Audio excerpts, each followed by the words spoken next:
মাননীয় আইনমন্ত্রীকে আমি যতদূর চিনি, উনি যদি ওনার বক্তব্য আর 5 মিনিট কন্টিনিউ করতেন তাহলে আত্মগ্লানিতে ভুগে তওবা করে এই যে সুপ্রিম কোর্ট বিচারক নিয়োগের আইন যেটা উনি বাতিল করার জন্য আজকে বলছেন সেখান থেকে ফিরে এসে ইনি বিলটি আজকে তিনি প্রত্যাহার করতেন। মাননীয় স্পিকার তিনি তার বক্তব্যের মধ্যে বলেছেন একজন বিচারপতির কথা, এনায়েতুর রহিম এনায়েত, যিনি বলেছিলেন যে তিনি হচ্ছেন শপথবদ্ধ বিচারপতি, রাজনীতিবিদ।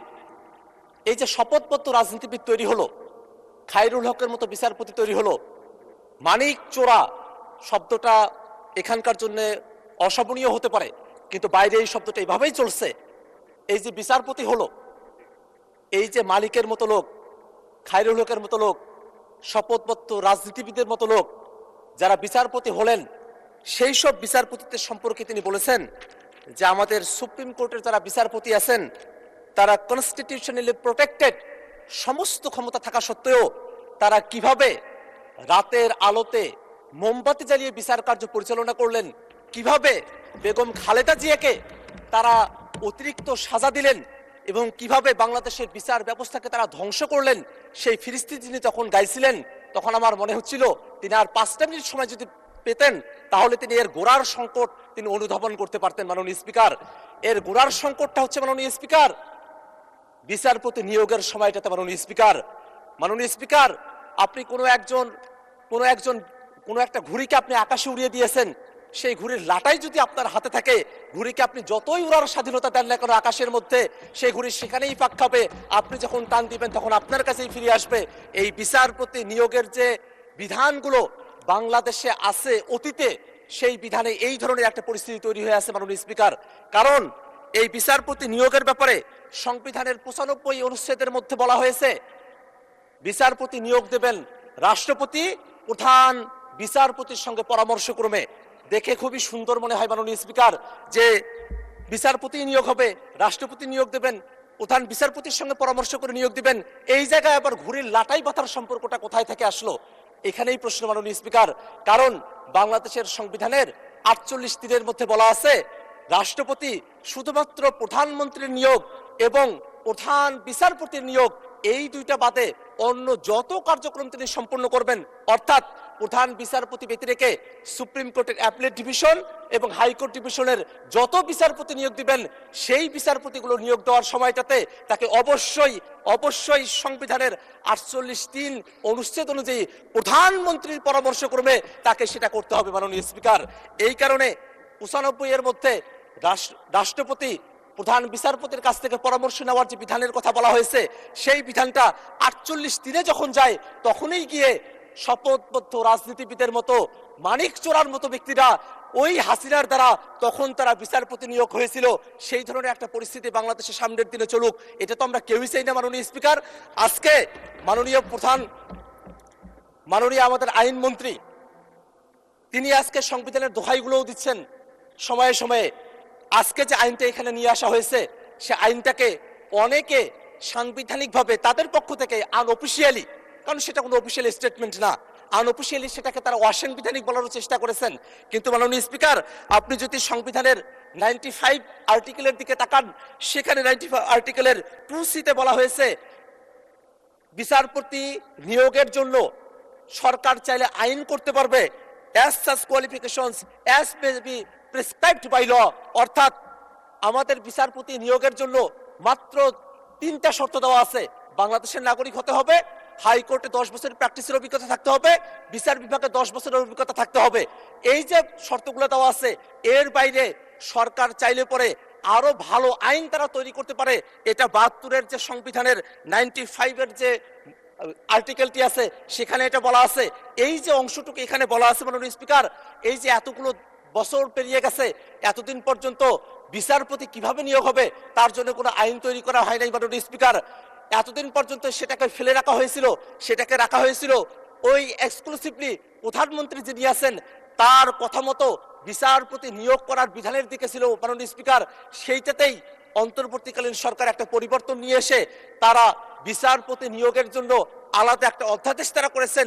সেই অধ্যাদেশের মধ্যে কোনো অসাংবিধানিকতা নাই মাননীয় স্পিকার। এবং এই জায়গায় প্রসঙ্গত একটা বিষয় বলে রাখা প্রয়োজন মাননীয় স্পিকার,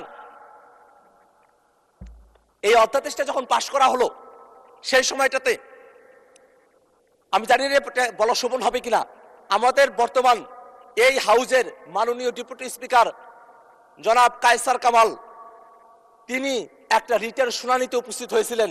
যে রিটটা আমাদের বিএনপির বন্ধুরা তখন করেছিলেন, সেই রিটটা ছিল এই যে সুপ্রিম কোর্টের বিচারক নিয়োগের যে অধ্যাদেশ, সেই অধ্যাদেশটাকে অসাংবিধানিক ঘোষণা করার জন্য, বাতিল করার জন্য একটা রিট। সেই রিটটি যখন হয়, মজার ব্যাপার হলো সে সময়টাতে আমাদের বর্তমানে যিনি আইনমন্ত্রী আছেন তিনি অ্যাটর্নি জেনারেলের পদে ছিলেন। এখানেই দেখার বিষয়টা মাননীয় স্পিকার, আমাদের আজকের যিনি ডেপুটি স্পিকার আছেন তিনি এটা বাতিল করার জন্য বলছেন, আর আজকে যিনি আইনমন্ত্রী তার দপ্তর, অ্যাটর্নি জেনারেল দপ্তর তখন এই আইনের পক্ষে দাঁড়িয়েছিল।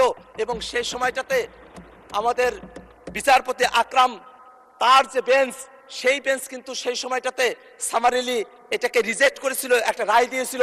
তারা বলেছিল পর্যবেক্ষণ সহকারে একটা রায়, যে এই যে আইনটা হয়েছে সে আইনে কোনো অসাংবিধানিকতা নেই। মাননীয় স্পিকার, আমরা যদি এই আইনটার দিকে একটু তাকাই মাননীয় স্পিকার, এই আইনের মধ্যে একটা কাউন্সিল করার কথা বলা হয়েছে। সে কাউন্সিলের চেয়ারপারসন হবেন আমাদের যিনি প্রধান বিচারপতি আছেন তিনি নিজেই এটার প্রধান থাকবেন। এবং এই কাউন্সিলে অ্যাপিলেট ডিভিশনের একজন সিনিয়র জাজ থাকবেন, হাইকোর্ট ডিভিশনের দুইজন সিনিয়র জাস্টিস থাকবেন, আরো থাকবেন আইনের অধ্যাপক, অ্যাটর্নি জেনারেল থাকবেন, সেখানে সাবেক বিচারপতিও একজন থাকবেন। এখানে দেখার বিষয় হলো এখানে কয়েকটা জিনিস আছে যেটা অটোমেটিক্যালি হতে হবে। হাইকোর্টের এবং সুপ্রিম কোর্টে অ্যাপিলেট ডিভিশনের যারা সিনিয়র মোস্ট জাজেস আছেন তারা অটোমেটিক্যালি হবেন, কিন্তু আইনের যিনি অধ্যাপক এবং যিনি সাবেক একজন বিচারপতি সেটা কিন্তু প্রধান বিচারপতি এটা নিয়োগ দিতে পারবেন। এই যে একটা কাউন্সিল করা হবে সেই কাউন্সিলটা কিন্তু কোনোভাবেই সংবিধানের সাথে সাংঘর্ষিক না মাননীয় স্পিকার, কারণ এই আইনের 3 ধারার মধ্যে স্পষ্ট করে বলা আছে মাননীয় স্পিকার যে এই যে কাউন্সিলটা গঠন করা হচ্ছে সেটা প্রধান বিচারপতিকে রাষ্ট্রপতিকে পরামর্শ প্রদান করার জন্য যে ক্ষমতা দেওয়া হয়েছে সেই ক্ষমতাকে সহযোগিতা করার জন্য এই কাউন্সিলটা গঠন করা হয়েছে মাননীয় স্পিকার। এবং এই কাউন্সিলে কিছু শর্তের কথা বলা হয়েছে, কিছু যোগ্যতার কথা বলা হয়েছে, যে যোগ্যতাগুলো অতীতে কখনোই এটাকে পরিপালন করা হয় নাই। সে কারণে ওই রকম শপথবদ্ধ রাজনীতিবিদের মতো, ওই রকম মানিক চোরার মতো বিচারপতি তৈরি হয়েছিল মাননীয় স্পিকার। কারণ এই আইনের মধ্যে সুন্দর করে বলা আছে অন্তত 45 বছর বয়স হতে হবে, একটা বয়সের ভারিক্কি থাকাটা প্রয়োজন আছে। আরো বলা আছে শিক্ষাগত যোগ্যতার কথা, চারিত্রিক গুণাবলীর কথা, তার প্রকাশনা আছে কিনা, এরকম অসংখ্য এখানে ক্রাইটেরিয়া দেওয়া আছে, যেটা অত্যন্ত একটা ভালো আইন। সে ভালো আইনটাকে কেন আজকে এখানে এসে বাতিল করার কথা বলা হচ্ছে মাননীয় স্পিকার, সেটা আমাদের বুঝে আসে না মাননীয় স্পিকার। এখানে আরো একটা বিষয় বলে রাখা প্রয়োজন, এই যে আইনটি আছে মাননীয় স্পিকার, এখানে কাউন্সিল তারা একটা সিদ্ধান্ত গ্রহণ করবেন, যে কাউন্সিলের প্রধান হচ্ছেন প্রধান বিচারপতি। তারা সিদ্ধান্ত গ্রহণ করার পর রাষ্ট্রপতির কাছে পাঠানোর পরে রাষ্ট্রপতি যদি কোনো আপত্তি দেন তাহলে সেটাকে নতুন করে বিবেচনা করার সুযোগও এই আইনের মধ্যে রাখা আছে মাননীয় স্পিকার। এত সুন্দর একটা আইন করা হয়েছে, সে আইনটাকে কেন কোন যুক্তিতে আজকে বাতিল করে দেওয়া হবে সে যুক্তির ব্যাপারে এখানে বলা হয়েছে। যে রহিতকরণ বিল, সে যুক্তির মধ্যে বলা হলো তবে রাষ্ট্রের সর্বোচ্চ বিচারালয়ের স্থায়ী আইনগত কাঠামো নিশ্চিতকরণ এবং অধ্যাদেশটির বিধানাবলী অধিকতর যাচাই বাছাইয়ের লক্ষ্যে এই যে স্থায়ী কাঠামোর কথা বলা হচ্ছে, সেই স্থায়ী কাঠামোটি মাননীয় স্পিকার ওই 71 সালের স্বাধীনতার পর পর্যন্ত অন্তর্বর্তীকালীন সরকারের আগে পর্যন্ত স্থায়ী কাঠামো ছিল না। স্থায়ী কাঠামোর জন্য যে আইনটা করা হলো সেই যুক্তি দেখিয়ে আবার সেই আইনটাকে কেন রহিতকরণের কথা বলা হচ্ছে সেটা আমাদের যুক্তিতে আসে না মাননীয় স্পিকার।